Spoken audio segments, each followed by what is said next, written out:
അസ്സലാമു അലൈക്കും വറഹ്മത്തുള്ളാഹി വബറകാതുഹു. മഹാനരായ സയ്യിദുന ഇമാം ഹുസൈൻ റളിയല്ലാഹു അൻഹു മഹാനവറുകളെയും അഹ്ലു ബൈത്തിനെയും അങ്ങേയറ്റം നിന്ദിക്കുകയും പരിഹസിക്കുകയും ചെയ്യുന്ന പരാമർശങ്ങളുള്ള പുസ്തകം ഉമവിയ ഖിലാഫത്ത്. മാദിനിൽ നിന്ന് മുട്ടിപ്പടി തങ്ങളുടെ പ്രത്യേക ആശീർവാദത്തിൽ കുഴിമണ്ണക്കാരൻ ഷിയാ ഫൈസി എഴുതി പുറത്തിറക്കിയ പുസ്തകം മഹത്തുക്കളായ മശായിഖന്മാരുടെ നിർദ്ദേശത്തിൽ പ്രിയപ്പെട്ട അഹ്സനി ഉസ്താദിന്റെ നിരന്തരമായുള്ള ആദർശ പോരാട്ടത്തിന് മുന്നിൽ പരാജയം സമ്മതിച്ച് നിരായുധരായി ആ പുസ്തകത്തിന്റെ പ്രസാധകർ തന്നെ ആ പുസ്തകം പിൻവലിക്കുന്നതായി ഒരു കുറിപ്പ് പുറത്തിറക്കിയിരിക്കുകയാണ്. ഉറവ പബ്ലിക്കേഷൻസിന്റെ പേരിൽ പുറത്തിറക്കിയ ആ കുറിപ്പ് നമുക്ക് ഇങ്ങനെ വായിക്കാം. ഉമവിയ ഖിലാഫത്ത് എന്ന പേരിൽ ഉറവ പബ്ലിക്കേഷൻസിൻ്റെതായി പ്രസിദ്ധീകരിക്കപ്പെട്ട പുസ്തകത്തിൽ തെറ്റായ ചില പരാമർശങ്ങൾ വന്നതായി സമസ്ത കേരള ജമാഅത്തുൽ ഉലമയിലെ നമ്മുടെ നേതാക്കൾ ശ്രദ്ധയിൽപ്പെടുത്തിയിട്ടുണ്ട്. ഇങ്ങനെ സംഭവിച്ചതിൽ ഖേദം പ്രകടിപ്പിക്കുന്നതോടൊപ്പം പുസ്തക വിതരണം നിർത്തിവെക്കാൻ തീരുമാനിച്ചതായി ഇതിനാൽ അറിയിക്കുകയും ചെയ്യുന്നു ഉറവ പബ്ലിക്കേഷൻസ്. ഇനി എനിക്ക് തീർത്തും സംസാരിക്കാനുള്ളത് ഹുസൈനി സയ്യിദ് എന്ന് അവകാശപ്പെടുകയും മാദിൻ സ്ഥാപനങ്ങളുടെ മേധാവിയായി അറിയപ്പെടുകയും ചെയ്യുന്ന മുട്ടിപ്പടി തങ്ങളോടാണ്. തങ്ങളെ നിങ്ങൾ ആരെ പറ്റിക്കാനാണ്, ആരുടെ കണ്ണിൽ പൊടിയിടാനാണ് ഇത്തരമൊരു ഖേദപ്രകടനം എന്ന നാടകം നിങ്ങൾ നടത്തിയിട്ടുള്ളത്? നിങ്ങൾ മറുപടി പറയണം.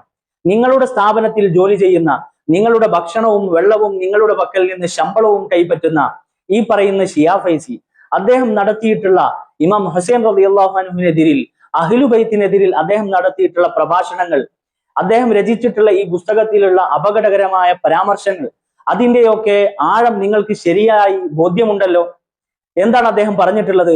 ഇമാം ഹുസൈൻ റളിയല്ലാഹു അൻഹു അഹ്ലു ബൈത്തിനെയും കൂട്ടി കൂഫയിലേക്ക് നടത്തിയ ആ ചരിത്രപരമായ യാത്ര, കർബല യുദ്ധത്തിൽ കലാശിച്ച ആ യാത്ര ആത്മഹത്യാപരമായിരുന്നു എന്നാണ് നിങ്ങളുടെ ഷിയാ ഫൈസി പറയുന്നത്. അതുപോലെ തന്നെ ഇമാം ഹുസൈൻ റളിയല്ലാഹു അൻഹു യസീദിന്റെ ഭരണകൂടം ഇവിടെ നിലനിൽക്കെ ആ ഭരണകൂടത്തിനെതിരിൽ പ്രവർത്തിച്ചു എന്ന കാരണം കൊണ്ട് തന്നെ ഇമാം ഹുസൈൻ റളിയല്ലാഹു അൻഹു വധിക്കപ്പെടേണ്ടവരായിരുന്നു എന്ന ഏറ്റവും വലിയ പിഴച്ച വാദം ഈ പറയുന്ന ഷിയാ ഫൈസി അദ്ദേഹത്തിന്റെ പുസ്തകത്തിൽ എഴുതി ചേർത്തിട്ടുണ്ട്.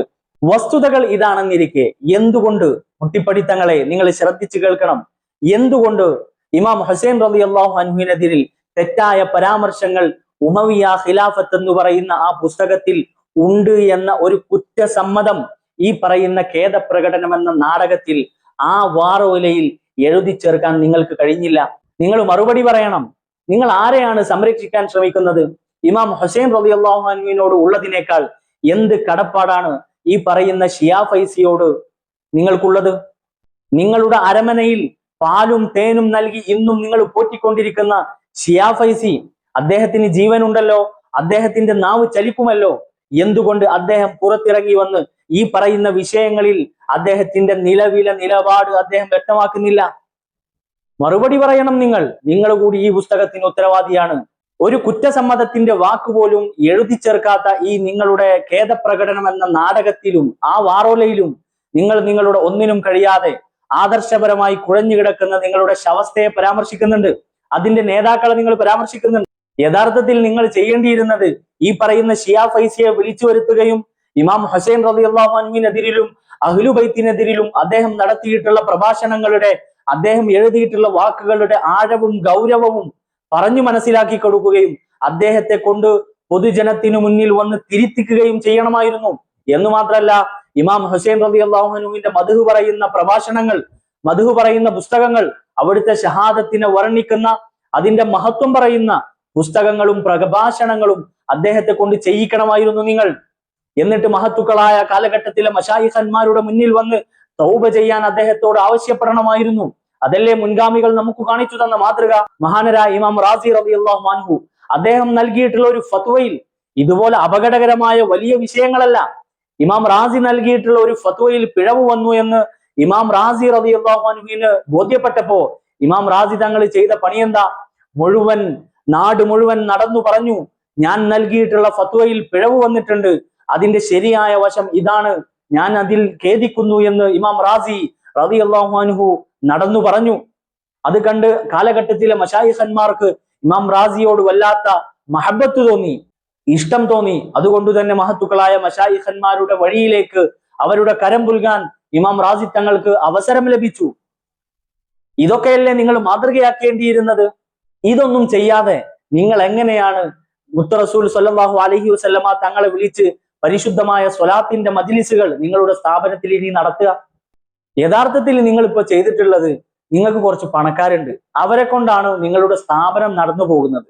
അവരിൽ ചില ആളുകൾ പ്രിയപ്പെട്ട ഹസനി ഉസ്താദിന്റെ പ്രഭാഷണമൊക്കെ കേൾക്കാനിടയായപ്പോൾ നിങ്ങളെ ചോദ്യം ചെയ്തു. അവരുടെ സമ്പത്ത് നഷ്ടപ്പെടുമെന്ന് ഭയന്നിട്ടാണ് യഥാർത്ഥത്തിൽ നിങ്ങൾ ഈ പരിപാടി, ഈ നാടകം, ഖേദപ്രകടനം എന്ന വാറോല നിങ്ങൾ എഴുതിവിട്ടിട്ടുള്ളത്. അല്ലാതെ ഇമാം ഹുസൈൻ റളിയല്ലാഹു അൻഹുവിനെ പറഞ്ഞതിൽ നിങ്ങൾക്കൊരു ഖേദവുമില്ല. അങ്ങനെ ഖേദമുള്ള ഒരാൾ ഈ രൂപത്തിലല്ല പ്രതികരിക്കുക, ഈ രൂപത്തിലല്ല ഈ വിഷയം കൈകാര്യം ചെയ്യുക. അതുകൊണ്ട് മുട്ടിപ്പടിത്തങ്ങളോട്, നിങ്ങൾ ഹുസൈനി സയ്യിദാണെന്ന് പറയുന്നതിൽ വല്ല സത്യവും ഉണ്ടെങ്കിൽ നിങ്ങൾ ഈ വിഷയം ഒരു കൃത്യത വരുത്തണമെന്ന് ഞങ്ങൾ ആവശ്യപ്പെടുകയാണ്. ഇനി എനിക്ക് സംസാരിക്കാനുള്ളത് AP സമസ്തയെ അന്ധമായി വിശ്വസിക്കുകയും അതിന്റെ ആരാധകരായി മാറുകയും ചെയ്തിട്ടുള്ള ആളുകളോടാണ്. നിങ്ങളൊന്ന് ചിന്തിച്ചു നോക്കി. നിങ്ങളുടെ ഇടയിൽ തന്നെ രണ്ട് വിഭാഗക്കാർക്ക് രണ്ട് നിയമമാണ്. ഈ പറയുന്ന മുട്ടിപ്പടിത്തങ്ങൾ നിങ്ങൾ പലരും വളരെ വലിയ രീതിയിൽ ആദരിക്കുകയും ബഹുമാനിക്കുകയും ചെയ്യുന്ന വ്യക്തി, അദ്ദേഹത്തിന്റെ സ്ഥാപനത്തിൽ വെച്ച് ഈ രൂപത്തിലുള്ള തെറ്റായ ആശയങ്ങളുള്ള ഒരു പുസ്തകം പുറത്തു വന്നപ്പോ നിങ്ങളുടെ സമസ്ത ഇടപെട്ടുകൊണ്ട് അദ്ദേഹത്തെ കൊണ്ട് തിരുത്തിച്ചു, ആ പുസ്തകം പിൻവലിപ്പിച്ചു എന്നാണ് പറയുന്നത്.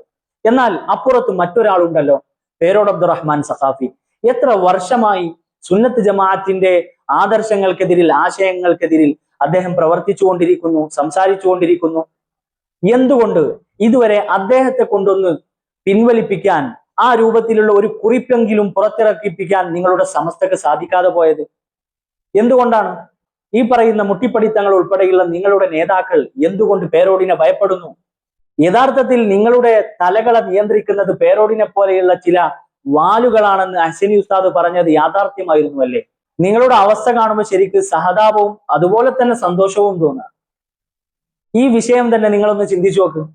ഇമാം ഹുസൈൻ റളിയല്ലാഹു അൻഹുവിനെതിരിൽ ഈ രൂപത്തിലുള്ള പുസ്തകം ഈ പറയുന്ന സ്ഥാപനത്തിൽ നിന്ന്, നിങ്ങളുടെ സ്ഥാപനത്തിൽ നിന്ന് പുറത്തിറങ്ങിയിരിക്കുന്നു എന്ന് ഞങ്ങൾ പറഞ്ഞപ്പോ, സാവിയത്തു സൂഫിയ പറഞ്ഞപ്പോ ഞങ്ങൾക്കെതിരിൽ നിങ്ങൾ തെറി വിളിച്ചു. എന്നാൽ ആ പുസ്തകം പിൻവലിച്ചിരിക്കുന്നു എന്നാണ് ഇപ്പോൾ അതിന്റെ പ്രസാധകർ പറയുന്നത്. നിങ്ങൾ ഇനി എന്ത് ചെയ്യും? അതുകൊണ്ട് ഈ തറവാടിനോട് കൂറ് കാണിക്കാത്ത സയ്യിദന്മാരാണെന്ന് അവകാശപ്പെടുന്ന ഇത്തരം ആളുകൾ അവർക്ക് വേണ്ടി സ്വന്തം ഈമാൻ നഷ്ടപ്പെടുത്തണോ വേണ്ടേ എന്ന് നിങ്ങളൊന്ന് ചിന്തിക്കുക എന്ന് മാത്രമേ നിങ്ങളോട് പറയാനുള്ളൂ. അസ്സലാമു അലൈക്കും വറഹ്മത്തുള്ളാഹി വബറകാതുഹു.